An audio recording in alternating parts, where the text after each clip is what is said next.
Well, it's good to be in my home state with my home governor.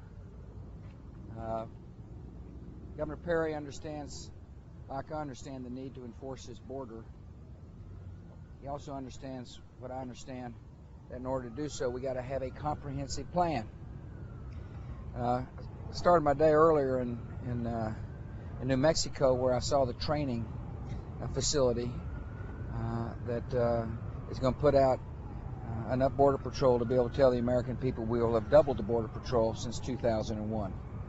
And that's a really important part of our strategy, is to train more Border Patrol agents to help those that are working hard already to do their job. But we need to make the border technologically advanced as well. We just saw some of the remote cameras that are in place that will help the Border Patrol be able to do its job better. But more than that, we've got to have a comprehensive approach, and that includes a temporary worker plan that says you can come and do a job Americans aren't doing if you pass a criminal background check for a period of time, and then once you finish that time, you go home. We also have got to make sure that we deal with the problem of people who've been here for a long period of time. Some people say throw them out of the country. That doesn't make any sense. You just can't throw them out of the country. Others say give them amnesty, and that doesn't make any sense. And the reason why giving them automatic citizenship doesn't make any sense, it'll encourage others to come. So what we ought to do is say to somebody who's been here for a while, if you pass a background check, criminal background check, you've shown that you worked here for a while, you've paid a penalty, that you can apply for citizenship, but you get at the back of the line, the citizenship line, not at the front. A comprehensive plan is necessary to help these good folks do their job. And I'm going to keep calling on Congress to think about a comprehensive plan. We agree on a lot of stuff. A lot of the elements of this plan have got common agreement. And now it's time for the folks to set aside politics and get the job done on behalf of the American people. Nedra, you got a question? Yes, sir. Do you respond to Iran's initial reaction to the incentives package today? Why don't you tell me what it was? Well, the top negotiator... As you know, I've been in Artesia. Right, I was. The top negotiator said that the package contained positive steps, but there were some ambiguities, but the talks were constructive. I think that's positive. I want to solve this issue with Iran diplomatically. And I think that I appreciate Javier Solana carrying a message to the Iranians that America, Russia, China, Britain, France, and Germany, the main group of negotiators, wants this problem to be solved. And so we will see. We will see if the Iranians take our offer seriously. The choice is theirs to make. I have said the United States will come and sit down at the table with them, so long as they are willing to suspend their enrichment in a verifiable way. So that sounds like a positive response to me. Steve. On Somalia, sir, it appears to have fallen to Islamic militants.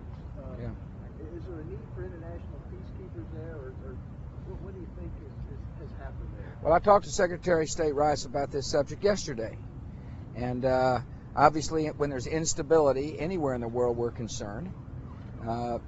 There is instability in Somalia. And the first concern, of course, would be to make sure that Somalia does not become a Al-Qaeda safe haven, that it doesn't become a place from which terrorists can plot and plan. And so we're watching very carefully the developments there, and we will strategize more when I get back to Washington as how to best respond to the latest incident there in Somalia.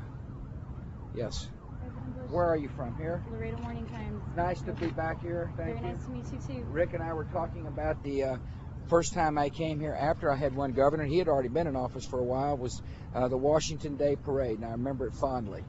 It's good to be back in Laredo. It's good to have you here, sir. Are you hoping to? A lot of people say that the answer for immigration is to. Well, one group is saying that the quotas need to be raised for the amount of legal. Right. Documented workers that can come in. Is that part of your proposal? Well, I think the framework I've outlined recognizes that Congress has got the right to regulate what they call green cards. And if Congress thinks that the line for citizens from Mexico is too long, they can increase the number of green cards. If they think they can shorten increase the number of green cards. If they think it's too short, they can eliminate the number of green cards. In other words, they can control the flow of people from a particular part of the country. What I want is people who've been here for a while to be able to have the choice, if they pay a fine, if they learn the English language, if they've proven they work, to be able to get in the citizenship, in the potential citizenship line, but at the back of it. See, they don't get to be in the front. The people who've been here legally are in the front of the line. They get to wait in line, and if Congress wants to shorten the line, they increase the number of green cards. And I guess for those that haven't been here that long, do you favor deportation of those? Well, I believe that, as I've said in my remarks, that there ought to be a difference between those folks who've been here for a period of time, and like for those who own a home or have got a family established or have had a job for a long period of time, and those who've arrived recently. Those people ought to be given a temporary worker card for a limited period of time, and when the time is up, they need to go home. That's what a temporary worker is. It's not a permanent worker card, it's a temporary worker card.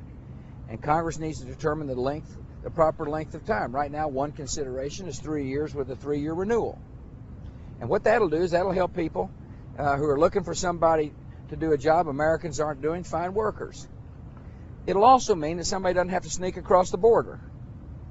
See, we got Border Patrol agents chasing down people who are trying to sneak across to do work Americans aren't doing. So that seems like it makes sense to me that here you can come to our country on a temporary basis to do a job, and when the time is up, you get to go home. That's how you enforce the border. You enforce the border with more Border Patrol agents, better technology, and a rational way to treat people who are coming here to do work Americans aren't doing. That's one of the reasons I'm coming down here to Laredo, as well as Artesia, is I want to talk to these Border Patrol agents. And I want to assure them that we're listening to what they need to get their jobs done. Our job in government is to say to people who are risking their lives and working hard, it's what do you need to get the job done? And that's why I've been coming down here, and we'll keep coming down here. And Congress needs to get a bill done. Yes, sir. Mr. President, you spoke about progress earlier today in Artesia. You said that you feel it's progress that both the Senate and the House have both taken up the issue of immigration. What concrete progress can you point to in terms of winning over the conservatives in your party who still stand pretty firmly against the idea of any path to citizenship for immigrants? Well, one thing is, it's conceivable you could have been asking me, how come you can't get any chamber in Congress to pass a bill? And so progress, what I'm telling the American people is that from last fall to now, we've got 2 bills out there. That's progress. What else is progress is a common understanding. 1, we've got to enforce the border. 2, that people need to be treated with respect. 3, that there needs to be assimilation. 4, that we need to hold employers who break the law to account. 5, there needs to be some way to deal with people who are here to work on a temporary basis. And 6, ultimately, we're going to have to do something about people who've been here for a long period of time. People understand those are the principles that we've got to work on. There's no question this is a difficult issue for some in Washington, D.C., but my job is to continue to call people to account. To say we've got to work together to get a bill done. And one way to do it is to come right down here on the front lines of border enforcement and say to the United States Congress, there are people working hard on behalf of this country, and we owe them a comprehensive piece of legislation so they can do their job. And I'm going to keep doing it. Yes, ma'am. Where are you from? ABC News. I'd suggest getting a little... So, yeah.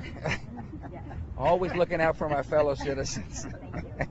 Last summer you set a deadline for Congress before their August recess to pass things like the energy bill. Are you going to put such a deadline on an immigration bill? My attitude is that in order for these people to be doing their job, they need a bill as soon as possible.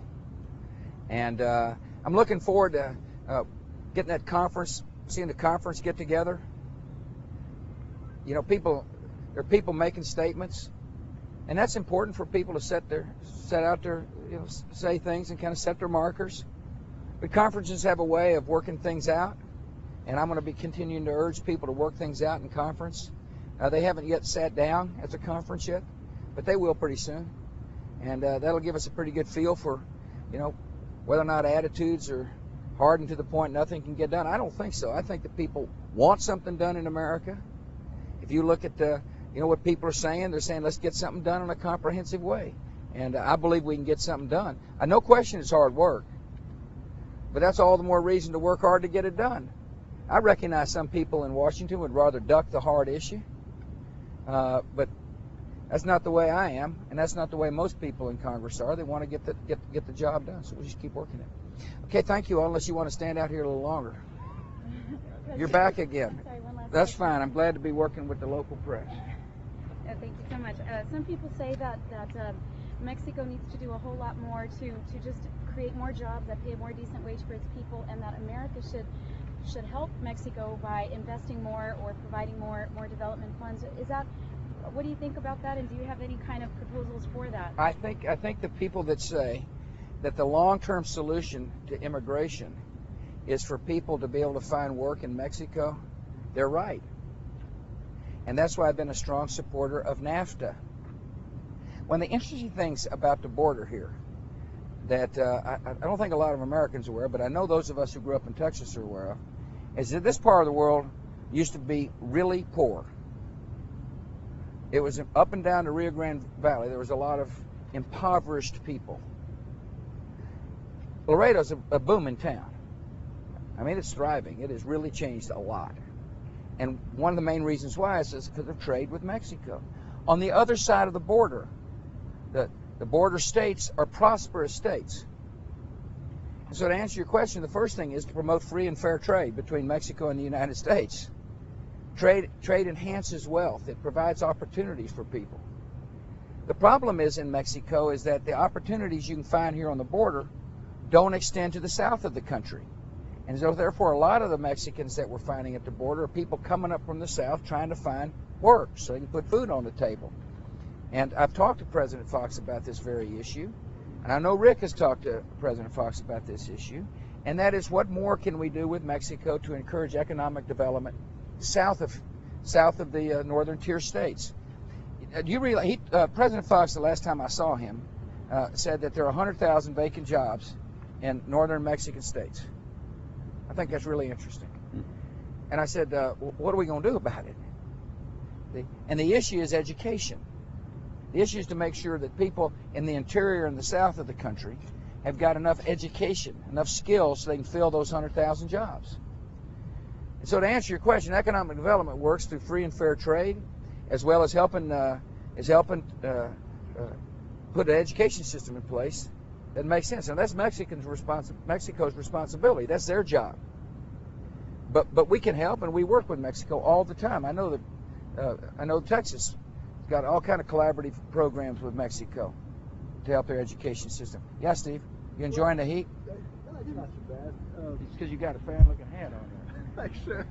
The word amnesty, the critics seem to be able to just label this an amnesty and get away with it. Yeah. I mean, are you having trouble fighting back that impression? Or is it sinking into people that this is an amnesty and that's going to kill Look, them? if you're one of these type of people that basically say we got to throw them out, then you just use the word amnesty.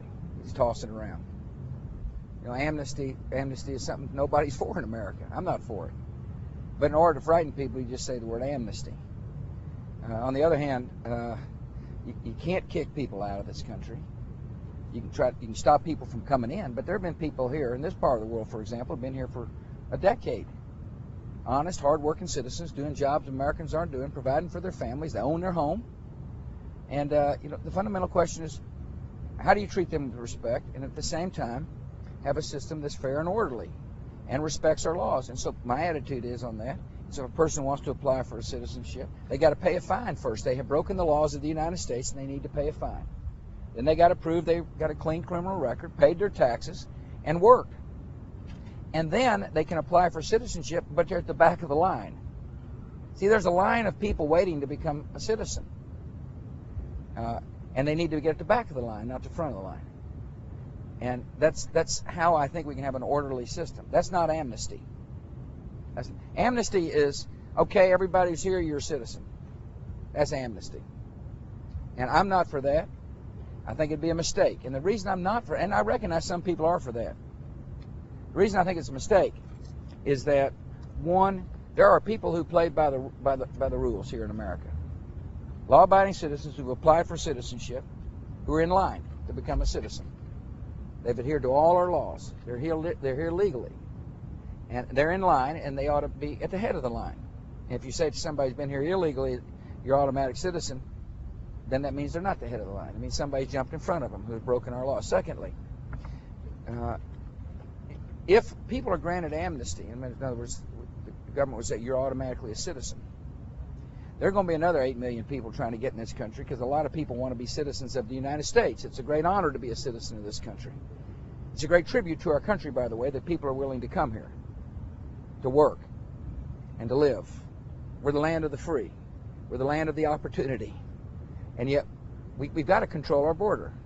And so therefore, to say to some group of people you're automatic citizen would increase the likelihood a lot of other people try to come back in here so they can become a citizen automatically. And therefore, I'm against amnesty. And I understand words in politics, and words are trying to frighten people. But it's the comprehensive approach I've outlined, when people think about it, makes a lot of sense. And you can't, all five need to go together in order to be able to do the job of enforcing the border. I've enjoyed this, and I hope you have. Thank you. Thank you. Thank you, sir.